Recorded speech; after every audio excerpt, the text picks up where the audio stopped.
Hello everyone. Welcome to the module 5.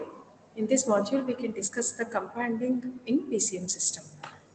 In the last module, we have calculated the SNR as well as the quantization noise power of PCM system. Now, let us discuss the main drawback of uniform quantization. So, in the uniform quantizer. In the last module, fourth module, we discussed the uniform quantizer, and by considering the step size as delta, we obtain the quantization noise power as delta square by 12. So because it is uniform quantizer, delta is constant. Once the step size is constant, quantization noise power will also be constant.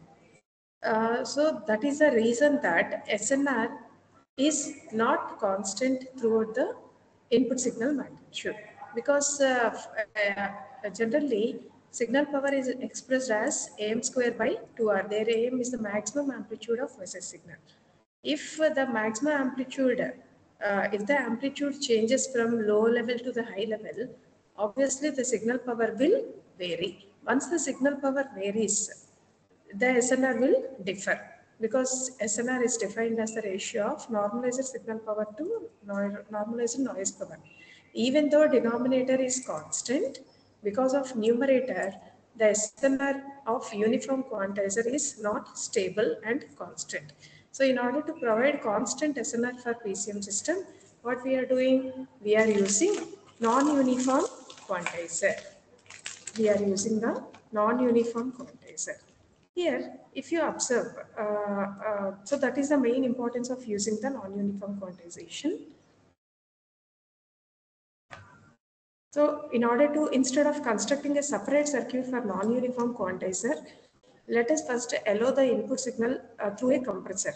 So instead of separately designing the non-uniform quantization, first we are sending the signal, the input signal through compressor.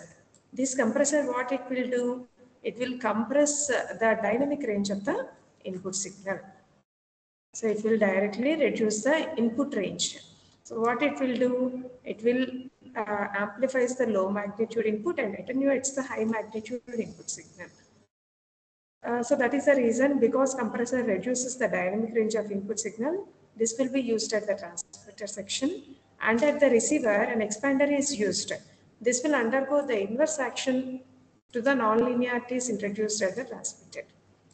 So this process of expanding, what it will do? It will reduce the dynamic range of input signal by attenuating the low magnitude input and amplifying the high magnitude input. So by doing this compressor at the transmitter and expanding at the receiver, this process is called as companding.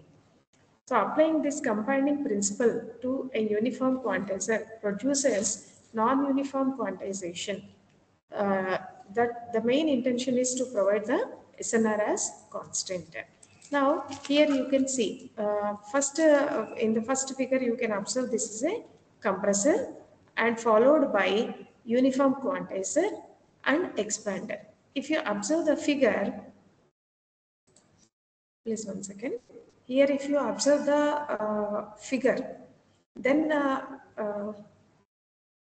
here if you observe the compressor response, what it will do? Here this compressor, what it will do? The low amplitude inputs, here the input amplitudes are low. During this, the signal is highly amplified. And for the high magnitude input, the signal is compressed. So this is the response of compression. The same thing is done at the negative axis. Similarly, if you see, and that compressor signal is applied to the uniform quantizer. So uniform quantizer, what it will do? It will collect the compressed, that is by reducing the dynamic range of the input signal, that data is applied to the uniform quantization, and thereby the range of dynamic range of input signal is reduced. So SNR remains constant here. Then the inverse process of compression is done at the receiver, that is expander. At low level of input signal, the amplitude is reduced, and high level the amplitude is increased.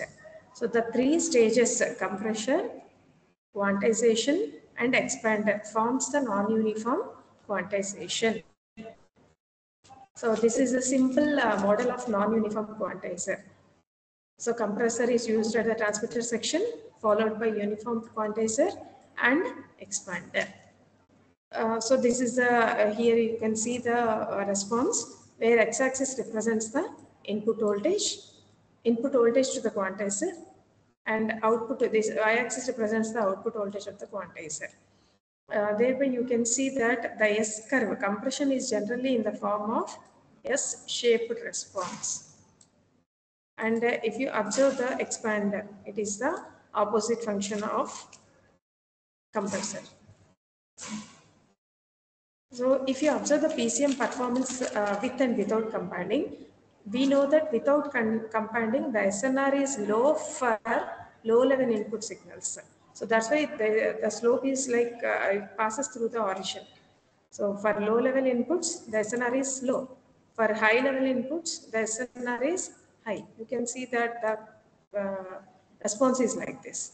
So for increase in the signal level, the SNR will also increase. But with companding, the SNR is almost all constant. So in order to provide uniformity for SNR, we will go for non-uniform quantization by companding procedure. So two types of companding techniques are there. One is Mueller and other is ELA companding. These are the two standard companding techniques. ELA is generally used in all the European countries and Mueller is used in North America and Japan. And this is used to compress the digital telephone signals. Typical values of mu in Mueller is 255 and A in ELA is 87.6. At this exact values, you will get the best compression and expanding ratio. So coming to the Mueller characteristics, it is represented as here W suffix 2 of T is output and W1 of T, W suffix 1 of T represents, let us suppose, the input, and the plot represents the Mueller companding response. That is the transfer characteristics, output versus input. And here if you see for mu is equal to 0, the response is uniform. Here when mu is 0, the response here the slope will be unity. If you take mu is 0, the slope is unity. So output is equal to input. So W2 will be is 1. So that's why you can see the response passing through origin. Here the slope is uniform. And as the mu value increases, the curve appears in the form of S-shaped response, that is compressor response, where you can reduce the dynamic range of the input signal. For lower values of inputs, you can see there is an expansion in the input, in the output, and for higher values of input, you can see there is a compression in the or attenuation in the higher magnitude signal. Okay, this is the first type of companding technique. Here it is expressed as ln of 1 plus mu into W1 of t divided by ln of 1 plus mu. So substituting the values of respective values of mu, you can obtain this type of compressor characteristics.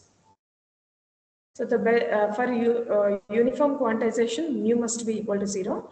And when mu is equal to 255, you will get exact or accurate compressor response. And second type of companding procedure is ELA. And when A is equal to 1, here in the plot you can observe W2 of T is A into W1 of T by 1 plus ln A, when W1 of T lies in between 0 to 1 by A. And it is equal to 1 plus ln of A mod W1 of T by 1 plus ln A, when 1 by A is less than or equal to W1 of T less than or equal to 1. So this response is called as ELA response for companding, for extracting the companding response. When A is exactly equal to 1, if you substitute A here, so you will get slope equal to unity. And when as A increases, this response appears in the form of companding response. And here the best response is attained when A is equal to 100. So this is all about the types of compounding. With this you can learn the importance and usage of non-linear, non-uniform quantization in PCM system. With this we can wind up the module 5 and we can discuss the module 6 in the next session. Thank you for listening.